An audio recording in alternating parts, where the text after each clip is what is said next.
afternoon, everyone, and welcome to the Royal Institution and to the Huxley Summit 2017. And today we're going to debate what we can learn from the past in exploring the contentious battles and panics over GM crops. Lay people, in my view, need to be in from day one in the scientific journey and not only when we're ready to market a product. As soon as the public believe they are being sold at, they discount what that person says, quite reasonably.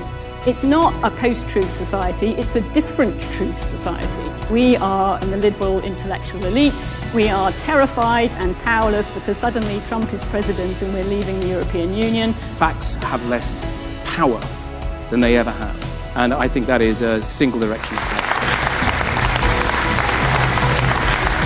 Thank you so much. I had two questions I wanted to ask before opening it up. And the first is one that a couple of you had mentioned, and Evan certainly did, BSE. It seems to me any discussion of GM needs to go back to that, because at the heart of the BSE crisis was the fact that ethically it seemed that all the regulation around agriculture had allowed animal remains be fed to animals in the way that they were.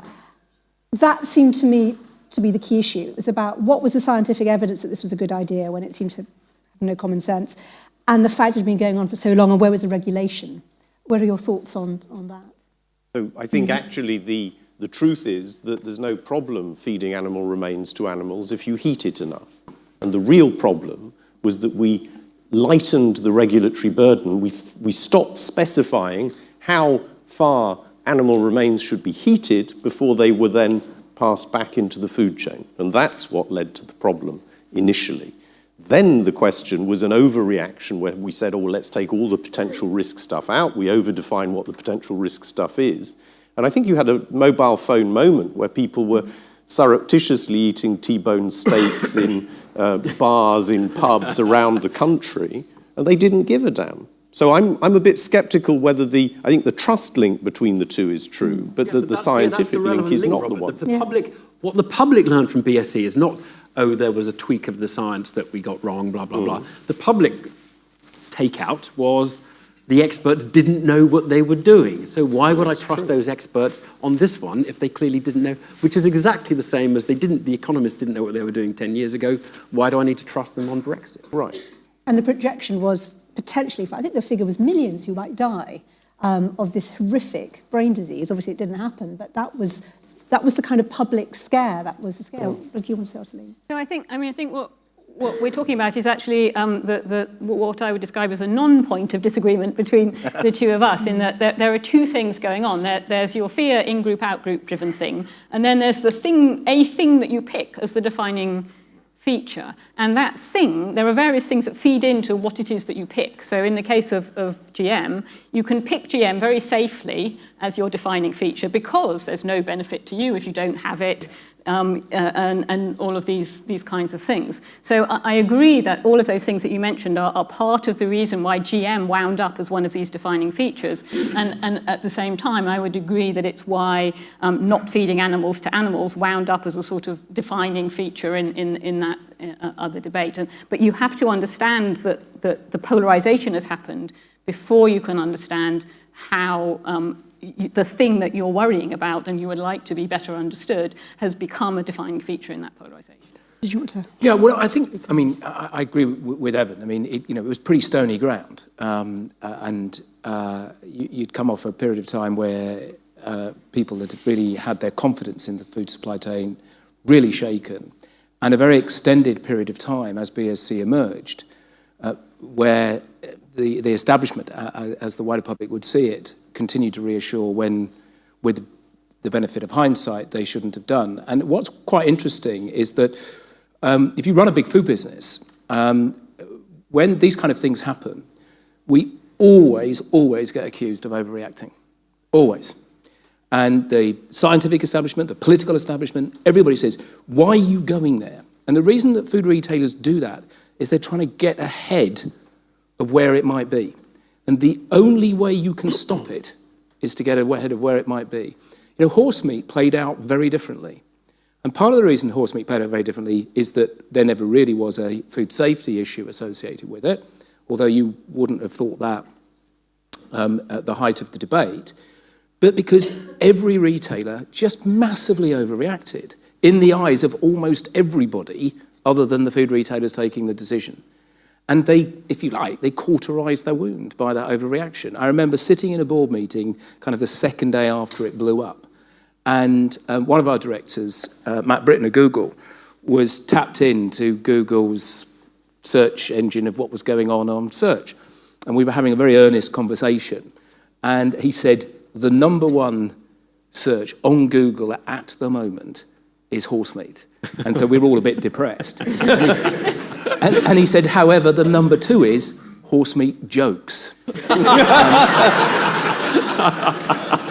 Recipes? So he said, maybe it might not be all that bad, you know? So. I had a question about the economic case for changing public opinion around some of these issues. So, for example, organic food sales, I gather, went down in the recession, you know, when people are short of money. And I wonder if that might not, with hindsight, be a part of how GM foods would become acceptable, in the same way that now with discussions around needing a US trade deal, people are saying maybe we need to lower our standards on food because of the US having different standards on things like hormones in meat. Well, it's about finding a benefit, isn't it? And so if cheaper food is the benefit you can specify, then I think the consumers would recognise that as a benefit. But I would warn that by and large, there is an instinctive reaction which says when production gets cheaper, I mean, as an economist, I would tend to assume in a competitive business, as production gets cheaper, the lower cost gets passed on to consumers. The public tend to see it. I can tell you that it does, but... The public tends to see it the other way. I don't expect to be believed in saying that, clearly. Production gets cheaper, that's the benefit to the producer, you know, who can make more profit. So there's no benefit to me. But clearly that could be part of the benefit equation. Ottoline and then Robert. So I'm bothered by the framing of the need to change the public opinion, because, again, that immediately puts us in this position of these people are wrong and we need to make them right. I'm more with Evan that what people need is the confidence to be able to make a decision that is the decision that they want to make. And if we're not driven by fear and all of these kinds of things, but rather driven by freedom, choice, all of these things that we were also talking about, then I think people will tend to make the right decisions. And what we need to do is create the environment where people can make the right decisions. And the more we talk about changing people's opinion, the less likely we are to come to that conclusion. And I would argue that the answer is not any particular school, and definitely not economics, but rather to join things up. Because if you go back to this Edelman thing I was referring to, if you ask people what they care about, it's kind of broader than the environment, and than the economy, and it may be also more long-sighted than the average corporate economic proposition. And I think connecting with whatever public opinion is on about in the market, in the country you're working in, is crucial.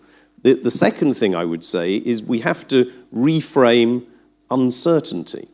Everyone was talking about modesty. I think that we've lost the ability to recognise that we don't know. By definition, with an innovation, we don't know everything. We didn't know everything about the science of BSE.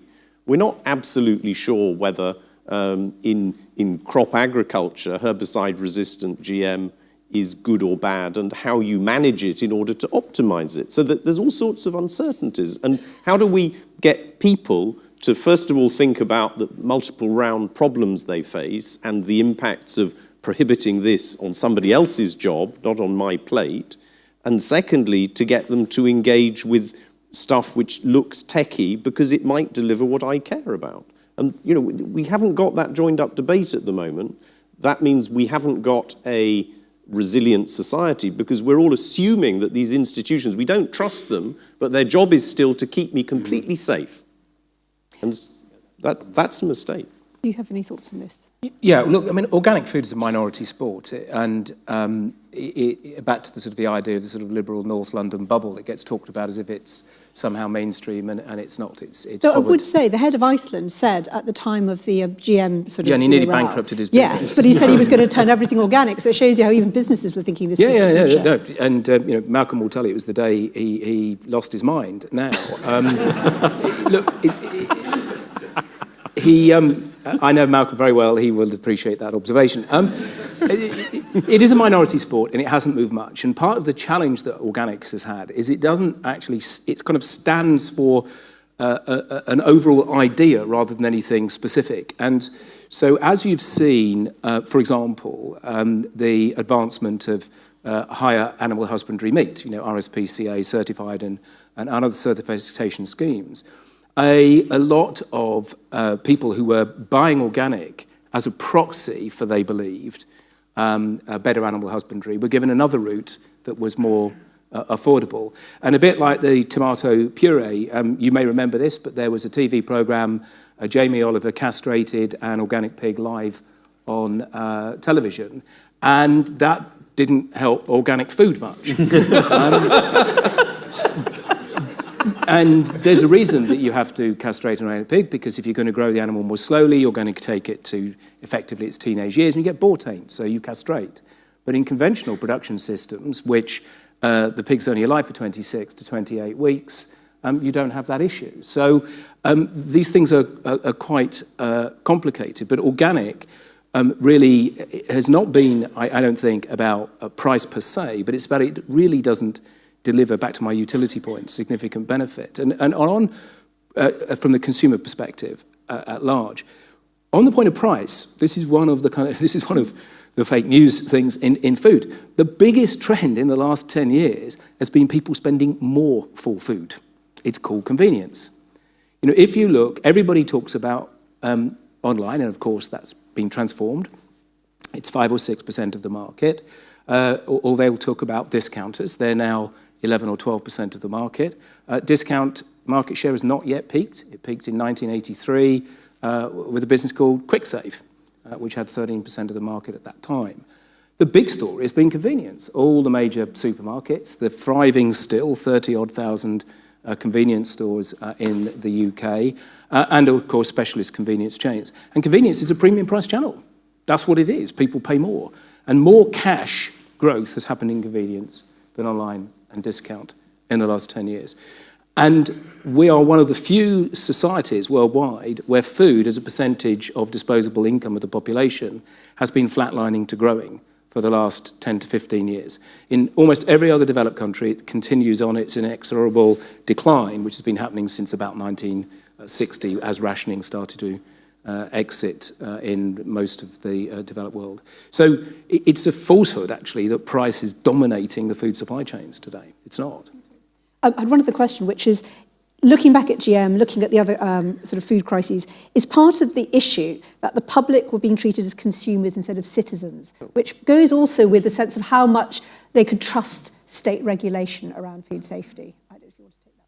But just the AI example, I think there, Her Majesty's government has made the right call. Let's have an AI council, let's make it lay people and scientists, and let's do it now and not in 5 years' time.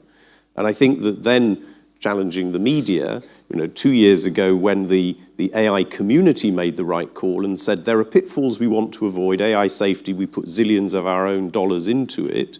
The only thing you saw in the media was the killer robots are coming, Professor Hawking is against. And there's a real problem that on the one hand, yes, we can reach out, but what will be the context for the British AI Council? If it's killer robots, it's not going to get much leeway. So we need a cooperation between organised lay debate with scientists and a more science-savvy, future-oriented, clever education of which the media can play a role, maybe.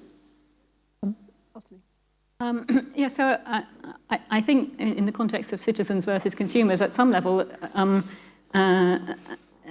think the answer is neither. I think precisely, in the citizen context, we weren't addressing this polarisation in group, out-group, what do we want out of agriculture. In the consumer context, actually, it's not the case that the tomatoes were the problem. It was the soybeans that were a problem. The tomatoes were in a tin. They were labelled. You could choose, and they were cheaper. And they were selling very well. The problems came when it was the soybean, which was zero benefit to the consumer in everything, and you weren't going to be allowed to choose.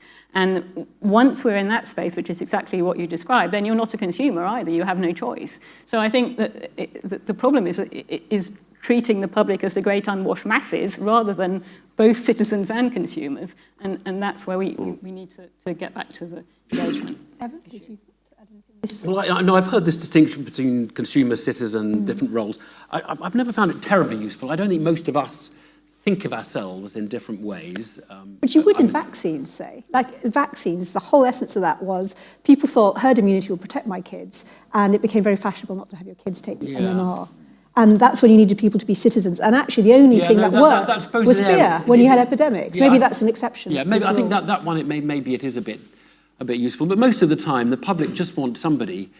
They don't understand the science. They're not fit to make a judgment on they haven't done laboratory tests. That their desire is to have people who will intermediate complicated things in a way that will help them make a decision by explaining the risks, by explaining the upsides, downsides, and just, essentially intermediating, trusted people intermediating. And I think when it came to GM in post-BSE, they didn't feel, either as a consumer or a citizen, they knew who they could turn to.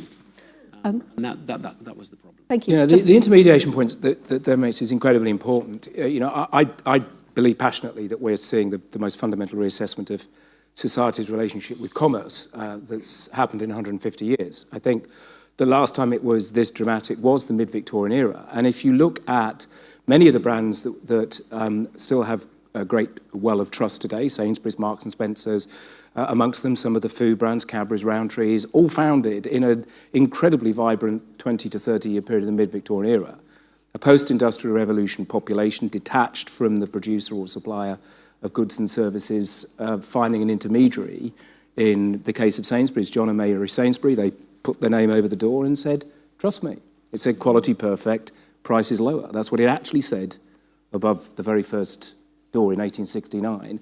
And Sainsbury's today say, I'm not there anymore, but it's live well for less, which sounds to me quite like quality perfect, price is lower. So I think that intermediary role, and remembering whose side of the table you're on if you're an intermediary, the consumers, is incredibly important. And one of the reasons that institutions have lost trust, politicians and commerce amongst them, is the sense that they're no longer on the side of the voter or the side of the consumer. You can see that manifest in decisions. And so I think that, on the whole, as citizens, we feel less powerful than we've ever been when we vote. But we feel more powerful than we've ever been with our wallet.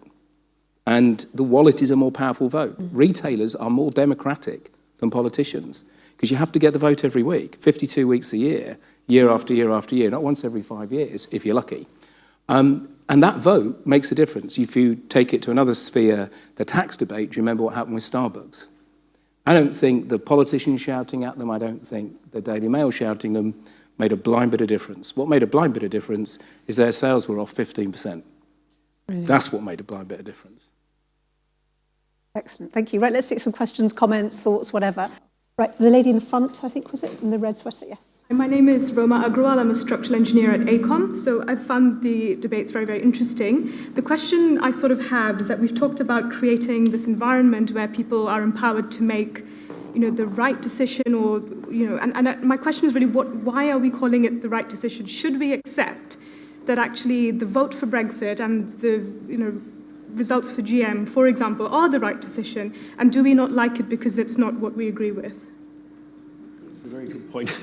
There is no truth other than the decision. I was going to say, life is an experiment until it stops, and so we don't know whether it's the right decision. We'll find out. I think there is this tendency to think, by my Remainer friends, that there is an absolute truth and there's an absolute falsehood, and they know which is the truth and which is the falsehood. And I think it is a better assumption to think of truth as a discovery process. It's like price setting in markets. There isn't a right price. It's a process, and you're gravitating towards something that is like a right price, and what is the right price might change over time. And markets are a discovery process. News processing, judgments about are a discovery process. And I think talking in terms of absolutes is wrong, and gets back to David Willett's opening point about, is it just about explaining the facts to people? No, it isn't, because it isn't about that. It isn't a fact that Brexit is a mistake. It is a fact that 80% of economists or thereabouts think it's bad economically, but even that doesn't mean, even if the economists are right, that doesn't necessarily mean it's a mistake. So it is back to humility and understanding that the public may have a different appetite for risk on certain things from other things. They may have an irrational fear of spiders, and the scientists saying the spider is safe will not make them feel they want to sit next to that spider. And so you just have to take that the public will have a view, and as exactly as Ottoline says, what you're trying to do is help the public come to the view that is right for them, and not thinking it's an absolute. No, I completely agree. As I was saying right, I was struggling to find a better word because it's not the correct word. Right. But it's about positive decisions rather than fear-driven negative decisions. And absolutely, there are disagreements. There are data. The data are facts. There are inferences you make from the data. Those are not facts, and they are hypotheses that you are then testing over time. I agree. Do you have anything? No, it's fine.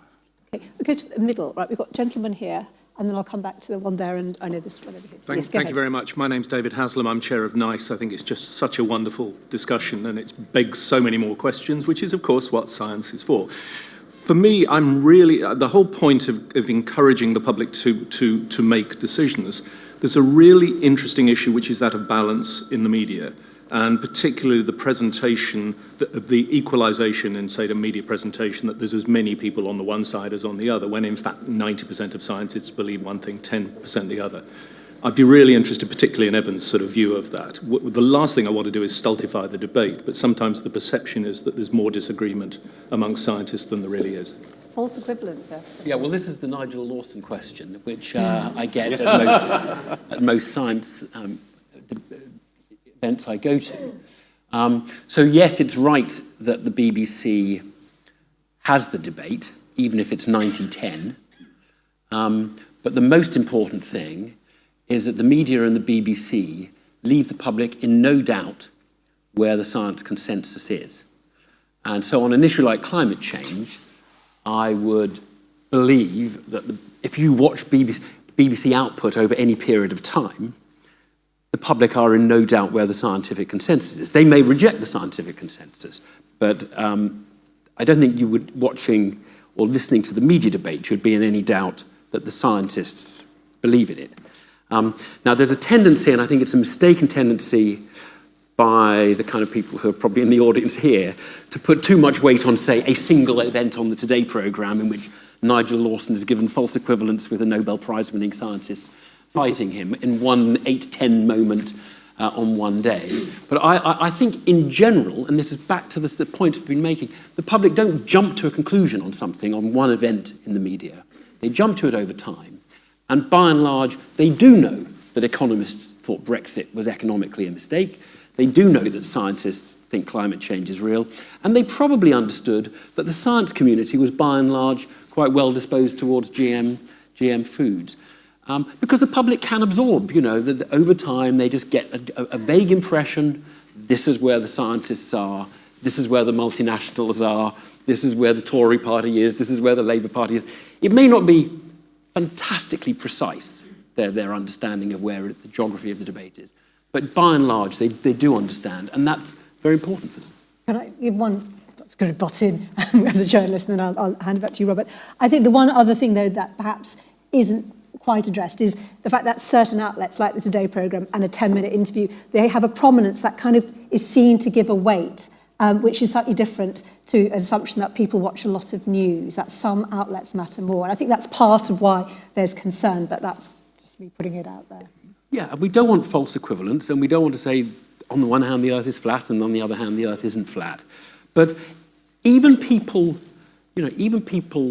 who, all of us as concerned citizens, should understand, that there are a small but significant number of people who are very sceptical about some very basic science. There are some, a quite large number of people who believe in homeopathy, despite the scientists telling them it doesn't exist. There is a there is suspicion of vaccines among certain members of our population, and it's right that we expose that. That is useful data for you. So I don't think we should sort of run away from that. But I don't think you'll find anyone at the BBC who thinks you should just always say on the one hand, on the other hand, even when there's a sort of a ridiculously lopsided debate among those who've actually thought about it. Robert first and then Ottoline. I think that where sometimes the mass media descriptions of these controversies can be improved is in the exploration of the consequences of the difference of opinion. I think it matters hugely in the climate debate to understand that actually 90% of what we should be doing is not stupid, even if Lord Lawson is right. And we never get that. I mean, I look to that piece. What difference does it make that you disagree vehemently? Are you really saying that zero action is the right course? That's a different proposition than saying there's an uncertainty around the central hypothesis of the scientific consensus on climate. And so it's bringing, actually it's a citizen-centric form of science journalism. If there is controversy, how far does that controversy dominate the available practical options? And that piece, we don't get that. I think I wanted to say something very similar, which to me, it's not so much about who's around the table, but about the quality of the discussion that you have. And as I mentioned at the beginning, this kind of adversarial way we conduct debates in public is very unhelpful for precisely the reasons that you identified, and precisely this notion of right answers and wrong answers. And I think it's unfortunate that the Today programme interviewers are usually so aggressive, regardless of who you are and what you want to say, because then you don't wind up having the interesting middle-of-the-road discussion. Everyone's immediately put on the defensive, which is a bad idea. Justin. Gosh, I mean, I think, I've done it myself a couple of times already. We use the Daily Mail for a proxy of bias and one-sided reporting, and we use the BBC as a proxy for balance, and we criticise each of those two organisations for their perceived bias or balance. And it seems to me like it's a debate about shooting messengers. In the end, the responsibility for those that have a message to send is to work with the media outlets available to them to deliver those messages. I used to do a lot of press, actually, when you do quarterly and half-yearly statements, a big public company, probably 12 or 15 interviews across various media outlets, and of a morning, over an hour or so, and I bet most people in this room couldn't tell me which one I got the most response from, because it's Nick Ferrari. And you get in a cab and they're not listening to Evan when he's on Today, they're listening to Nick Ferrari rant about something. So, look, stop shooting the messengers. It's our responsibility to use the machinery that's there to land that messaging. And, of course, it's never, ever been easier to reach consumers directly without intermediaries than it is today. Never. Thank you. Can I just follow up? Can I pick up a point Ottoline made about adversarialism? Because I think this is very germane to the GM debate and if you like, the imposition, and this may be where the media role is, the imposition of an adversarial frame on a debate that should be less adversarial. So it should be an argument about whether the probabilities are 20-80 or 80-20, and actually it ends up as a kind of binary discussion about absolutes, one side or the other. Can you imagine the debates at the BBC, though, if you had to try and work out 80-20? Yeah, no. You'd haggle over whether it was 78-22. I'm really for a mixed ecology in adversarialism in the media, and I think we all should be. I think there is a place for sort of pointless adversarialism, as we in fact have in our legal system. As we have in our legal system, where the barristers put on a wig and and say, look, I don't believe any of this rubbish. I'm putting on a wig to disguise myself, and I'm just going to give this side of the argument, and the other guy gives the other side of the argument, and maybe through the kind of the ridiculous adversarialism, a certain truth emerges. Now, I think it is a place for that. I think there's really a place for Nick Ferrari, who's brilliant.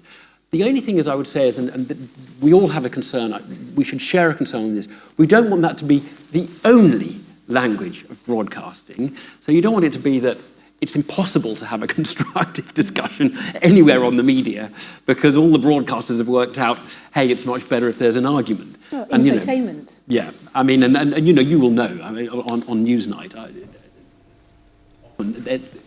the default is a sort of an argument, and they just book two guests. And the nightmare is when the two guests agree, you know, and it's like, oh my God, who booked those two guests? You know, they agreed.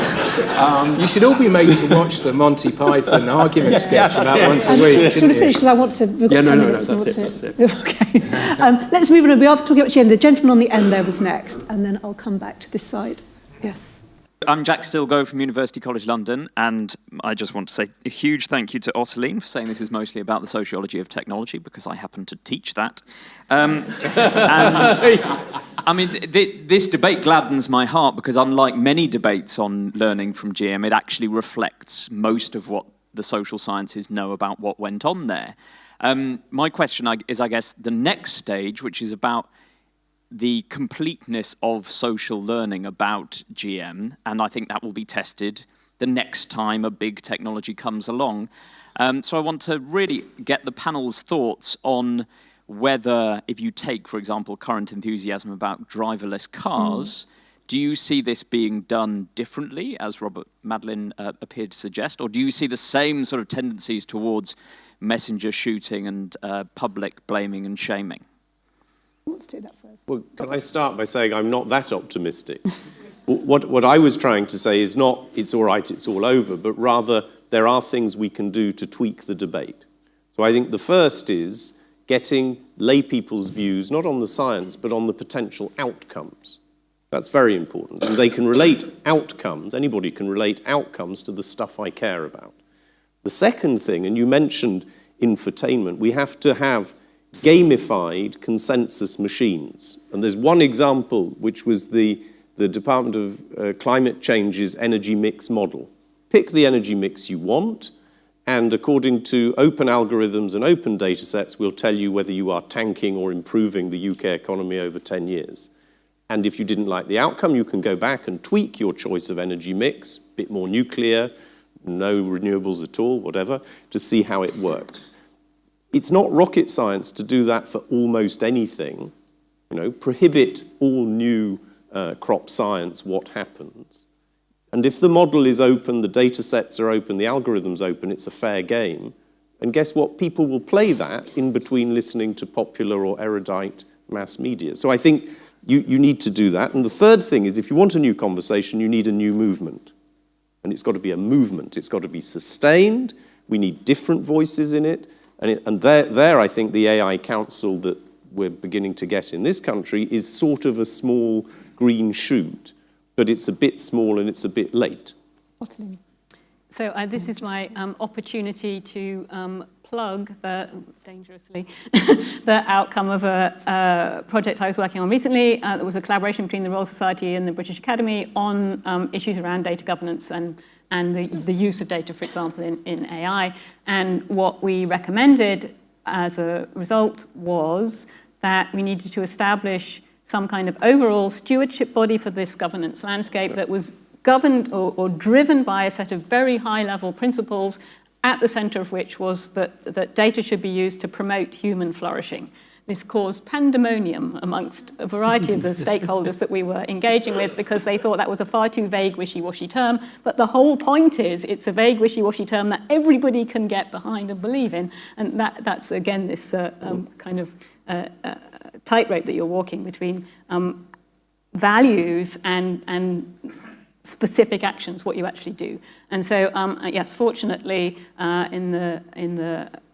it does look like such a body is going to be set up as part of the landscape. So there's the AI Council, there's a body that was announced in the recent budget, which is, I can't remember the exact title of it, but it's about data use and innovation. The thing you proposed.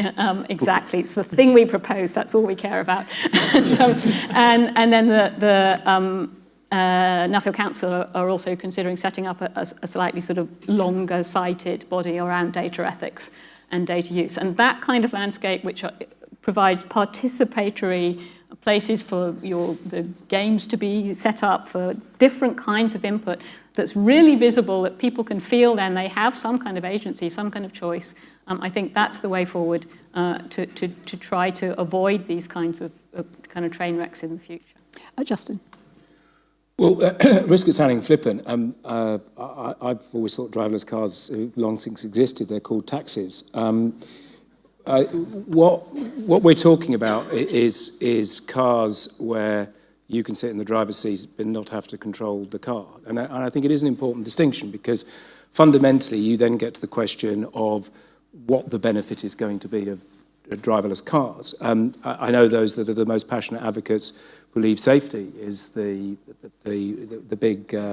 big prize, and yet we know, I'm sure you teach this, in the fact that cars are the most unsafe way for us to travel doesn't mean that we're much more fearful of air travel or trains or whatever. You've got a situation with Uber. I mean, they built what is in essence a driverless car model to my idea of, taxi is in fact a driverless car. Because I can go out and I can have a car, it turns up incredibly conveniently, at least as conveniently if I parked it myself somewhere close to where I'm going, and I don't have to worry about what I've drunk, and it'll get me home at the time I want to go there, largely very effectively.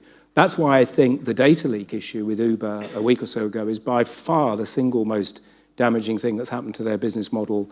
And boy, have they got a long list of things that have been trying to damage their business model.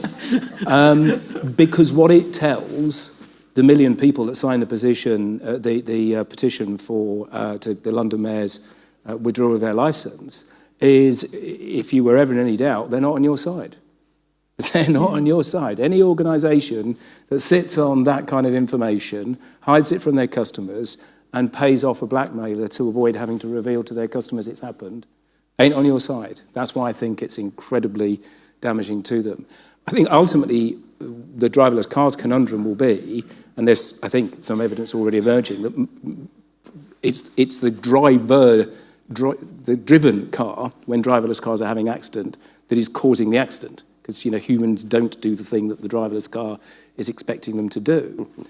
But if the way to make driverless cars successful is you stop humans that want to keep driving, I count myself amongst them, from being able to drive, I suspect that won't be a great sell. So there's going to have to be a choice. I intend to drive a car myself for the rest of my life. Thank you. Right.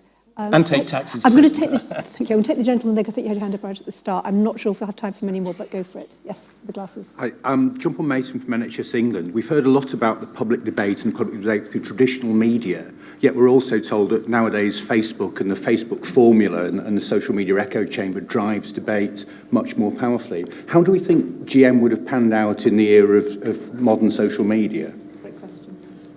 Ooh, Evan, do you want to take that one first? Yeah, I mean, one can imagine that it would have been a more polarised debate, and it would have been a more prominent and excitable and agitated debate than it is now. For me, that is if you like, the worry about social media isn't the spread of falsehoods, it is and the fake news.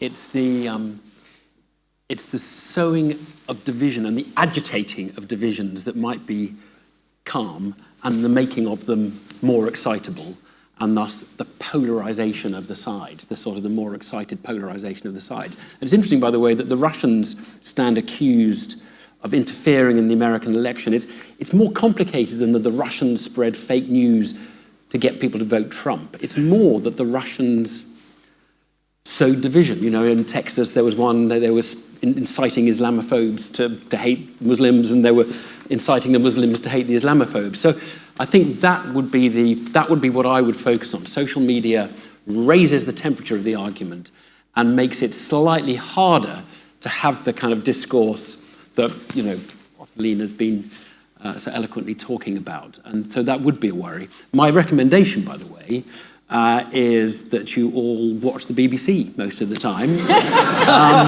in order. So I'm only half joking, actually. That I think it is very useful to have in the public sphere, in public discourse, something that everybody that sort of forces people to watch what others might be watching.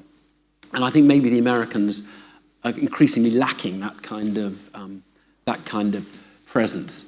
And I think it is rather useful. And God forbid, I don't only want the BBC to be the only one in that space, but we do want something that isn't just the excitable and agitated social media presence. I take final comments of you before we break for lunch on this, or indeed on your general thoughts about the GM and lessons for the. In a sense, there was a lesson there for how it might have panned out in the present. But any thoughts you have on this? Do you want to go first, Justin? Well, I to pick up that point, I would absolutely endorse, and I have carry no candle for the BBC. I think it fundamentally changes the nature of the debate we continue to be able to have, to expose a much wider section of the population to the fact that there are other people with different views. The scariest thing for me about the internet is not that it gives voice to minority views in a way that they've never been able to express them perhaps in the past, but it's an echo chamber, and that increasingly people are only seeing and hearing and exploring views which reflect their own. And I think this goes to the debate we're starting to see about internet companies taking greater responsibility for their content, whether it be Amazon taking responsible for the supply chains which they connect to consumers, or people like Facebook taking editorial responsibility for what's on their platform. It's always seemed to me slightly bizarre that they could argue that they should not take any responsibility for that. I think we've broadly now accepted that they must. And part of that responsibility, I think, will become to ensure that they don't just provide an echo chamber. This thing about big data, we had a loyalty card at Sainsbury's, and you should know that all major companies are run by chief execs for their mum. I'll put my hand up on that. And I remember when we first started really using the data that we had with the loyalty card. And my mum over dinner one Sunday said, how come my friend Greta, who's not loyal to Sainsbury's, gets lots of wonderful vouchers and I get none, and I shop there every week? And a sort of light went on, and I thought, because that's precisely what we're trying to do. Not give vouchers to people that are going to spend it anyway, and give it all to people that are spending it somewhere else. And I realised that in that moment it was a disloyalty card, not a loyalty card. And we were using it against consumers, not for them. And we changed the way we worked thenceforth. Right, I'll come up. We're going to bring that up in the big data session too. Final thoughts then? So I would like to use this opportunity to plug science as a way of thinking. So we tend, I think there's a popular view of science as a body of facts, which is not what science is about. Science is a way of thinking. It's a way of marshalling your thoughts to take the evidence that you have, formulate some hypotheses, and move forward to test them. If that was what people came out of school understanding science was about, to start with, they wouldn't be so frightened of science as is in monolithic body of facts. And secondly, they would have tools when they themselves are faced with data to step back and say to themselves, okay, yes, of course I have my values that I'm bringing to how I'm making this decision, but also I'm perfectly able to take these data on board. I have the confidence to think about them holistically, even if they disagree with my view, and integrate them and move forward and make a positive decision about what I want to do. And that, I think, is what we're massively missing in the science education debate, and an understanding that it gives you a way to navigate between your values and the data in a calm sort of way and make a positive decision. If everybody had that tool available to them in a straightforward way, then I think democracy would be in a much healthier state. Final word to you. So on that, I would agree, as long as we start with cognitive psychology, so we all understand how in our own little minds the rationality and the science and other stuff fit together. Absolutely. And then my actual message would be to say, I think the social media question is spot on. It would be much easier today to manage the right debate, to get the participation of people, to give them at their fingertips tools for iterative, system-wide simulation of how far does this technology potentially achieve goals for me, than it was 20 years ago.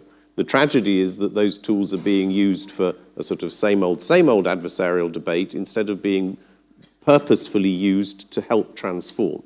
So I would say that in the social media age, we're better placed than 2 decades ago to have a new movement for a better conversation. The question is, shall we have it? Thank you. I think it's been a fantastic start to our day, and I've really taken away the sense that at the heart of it, we're talking about data, versus values, however you define them, around citizenship and responsibilities. And those two are the issues that feed into how we look at all the subjects we're going to be looking at today. I'd like to thank Robert Madelin, Dame Ottoline Leyser, Justin King and Evan Davis